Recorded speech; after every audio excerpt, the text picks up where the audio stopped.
विष्णु, माता लक्ष्मी और वट वृक्ष की पूजा अर्चना करना बहुत ही शुभ माना जाता है।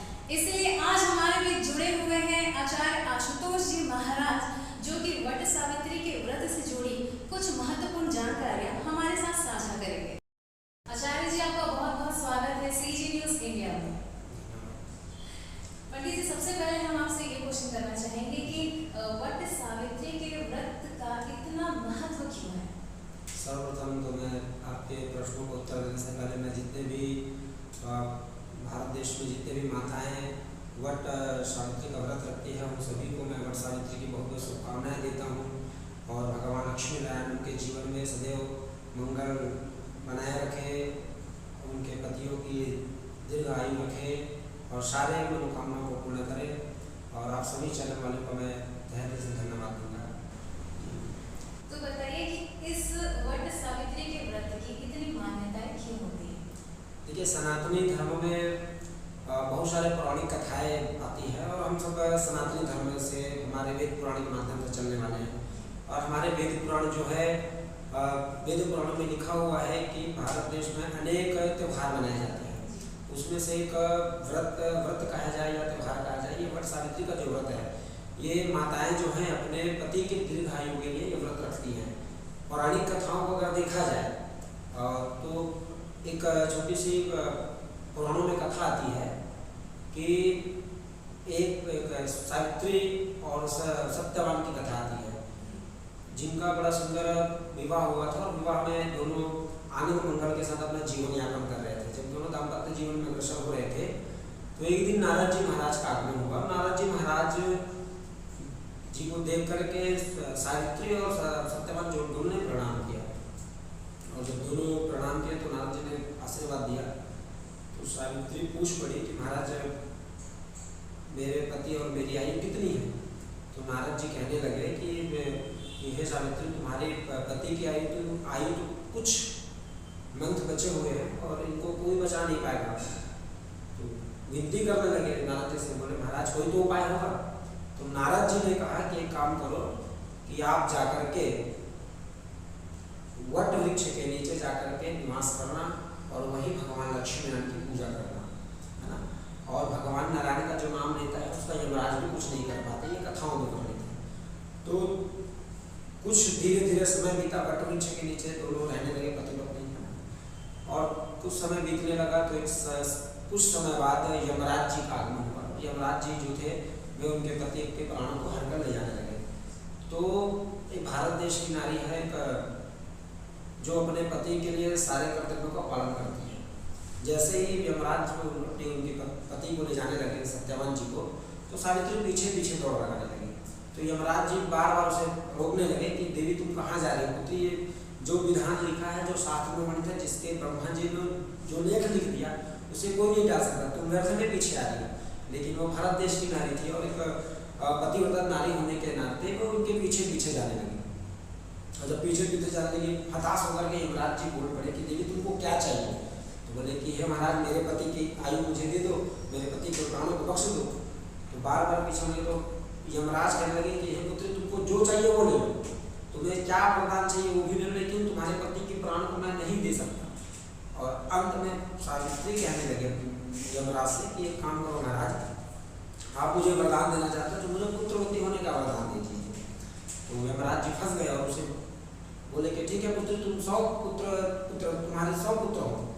और जब 100 पुत्र होकर के जैसे ही वरदान दे तो सावित्री कहती है महाराज, आपने वरदान तो दे दिया पुत्र का, लेकिन मेरे पति को ही ले जाओगे तो मैं पुत्रवती कैसे हो पाऊंगी?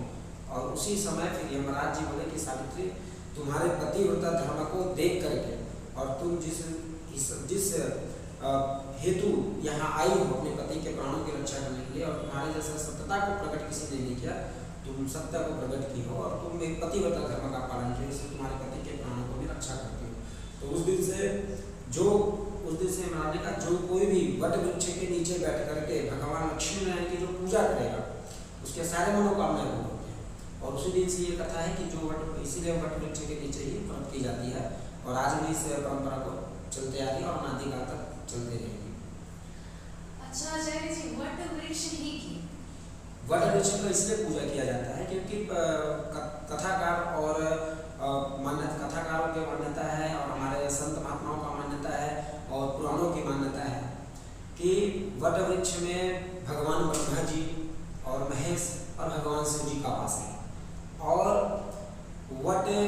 कि वट वृक्ष के नीचे पति के दीर्घायु के लिए माता सावित्री भी अपने पति की रक्षा के लिए वट वृक्ष में भगवान तीनों देव का, है ना, रजोगुण तपोगुण सत्वगुण तीनों का उपासना किए और अब उनके पति की रक्षा हुई। ठीक उसी मान्यता के अनुसार से ही आजकल भी जितनी माताएं हैं वो उनकी पूजा अर्चना करती हैं।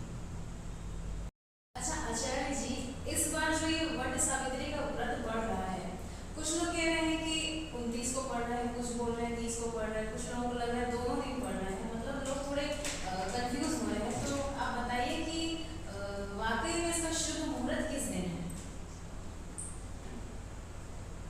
पंचांग के अनुसार से तो 29 तारीख और 30 तारीख दोनों दिया गया है, परंतु 29 तारीख को वट सावित्री प्रारंभ हुई है 2:54 से, दोपहर से लग रही है, और 30 तारीख को 4:59 में ये वट सावित्री का व्रत पूर्ण होगी, अर्थात अमावस्या प्रारंभ होगी।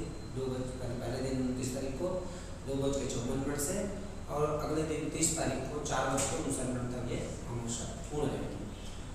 परंतु ये वट सावित्री का जो व्रत है वो 29 को ना रखें, क्योंकि 30 तारीख को उदया तिथि में व्रत को रखनी चाहिए। किसी भी व्रत को जब रखा जाता है तो उदया तिथि को ही मान्य दिया जाता है। इसलिए हमारे जो ज्योतिष गणना किए हुए जो आचार्य गण हैं, ज्योतिषाचार्य जो लोग हैं, वो सब और सूर्य और चंद्र को देखते हुए उदया तिथि को ही मान्य दिया जाता है और उदया तिथि में व्रत रखनी चाहिए। इसलिए सभी 30 तारीख को इस व्रत को रखनी चाहिए और 30 तारीख को रखें। अच्छा, तो लोग जो कंफ्यूज हो रहे थे कि 29 और 30 किस दिन को पढ़ रहा है, तो 29 और 30 दोनों तिथियों को पढ़ रहा है, लेकिन 30 तारीख जो है वो ज़्यादा शुभ रहेगी व्रत रखने के लिए। अच्छा आचार्य जी, अब हमें ये बताइए कि ये जो वट सावित्री की पूजा है, इस पूजा की विधि क्या होती है और पूजा की किन किन सामग्रियों का हमें उपयोग करना चाहिए और किन सामग्रियों का उपयोग नहीं करना चाहिए? देखिए, व्रत रखने के लिए तो वट सावित्री में सभी माताएं सबसे पहले पंचोपचार से पूजन की जाती है। सबसे पहले ब्रह्म मुहूर्त में उठे, ब्रह्म मुहूर्त में उठ करके स्नान आदि से निवृत्त होकर के वट वृक्ष के जड़ के पास जा करके उसमें गंगा जल से धोए, गंगा जल छिड़क करके शुद्ध करें। उसके बाद वहाँ सभी माताएं बैठ करके 2 बांस की टुकड़ी लें। एक बांस की टुकड़ी में भगवान लक्ष्मी नारायण जी की प्रतिमा स्थापित करें और एक बांस की टुकड़ी में सावित्री और सत्यवान जी की प्रतिमा स्थापित करें और उसके बाद विधिवत जैसे पूजन की जाती है, नैवेद्य, स्नान, चंदन, गुलाल, सिंदूर, अक्षत, पुष्प आदि अर्पित करते हुए पूजन करें। और पूजन करने के बाद वट वृक्ष में कम से कम 5 प्रतिमा, ऐसे अधिक से अधिक 112 प्रतिमा भी कर सकते हैं, 108 प्रतिमा भी करनी चाहिए। कच्चा सूत जो होता है उसे वट वृक्ष में लपेटना चाहिए।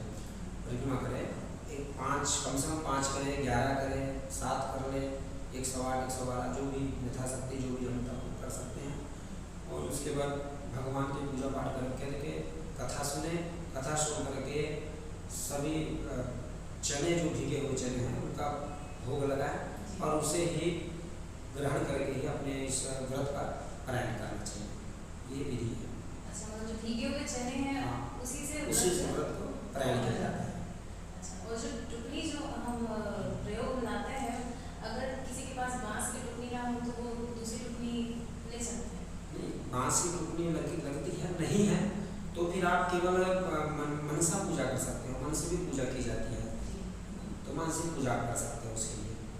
अच्छा आचार्य जी, जब भी हम किसी व्रत के लिए संकल्प करते हैं तो कहीं ना कहीं मन में ये शंका आती है कि कहीं हमसे कुछ भूल ना हो जाए, कुछ चूक ना हो जाए।